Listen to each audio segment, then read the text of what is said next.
Just want to raise the question one more time, what does all of this mean for leadership? The leaders of a global church in a globalizing world, it seems to me, are confronted with a choice.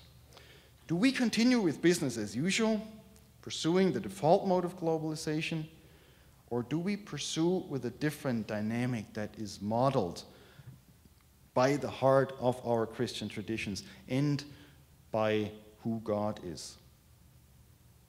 What kind of leaders we become depends on how we will respond to the temptation that the devil set before Jesus early on in his ministry. Remember it?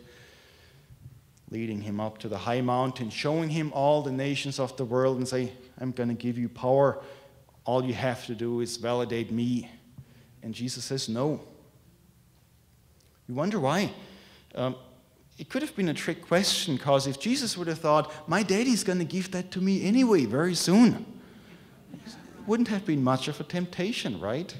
I mean, just wait a little longer and you're going to get that from God, what the devil's going to give you. Hey, no big deal.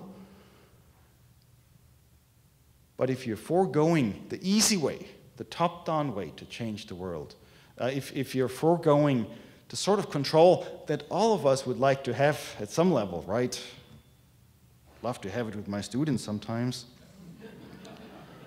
If you're foregoing that, then you're committing to a tough alternative that's sometimes hard work, but that produces different results for sure. Some may think this is too severe. There must be some sort of a middle road between the extremes. What if church leadership in these turbulent times meant to lay low, to play it safe, and to refuse getting involved? This is the history of the German Methodist Church in the Third Reich. Eventually they realized there was no middle road.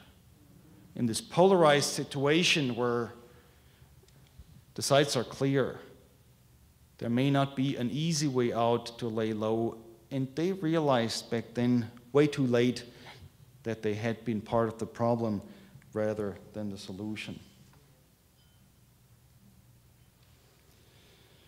The ultimate question is, how do we envision God in all of this?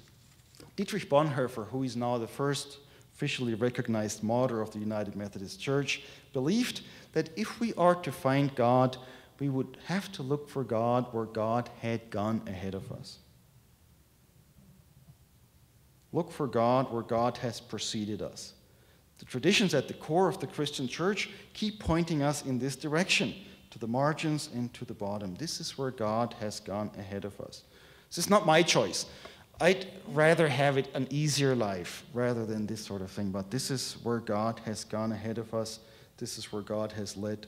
And I think this is what true leadership ultimately means, a true process of globalization that brings us all together, but from below.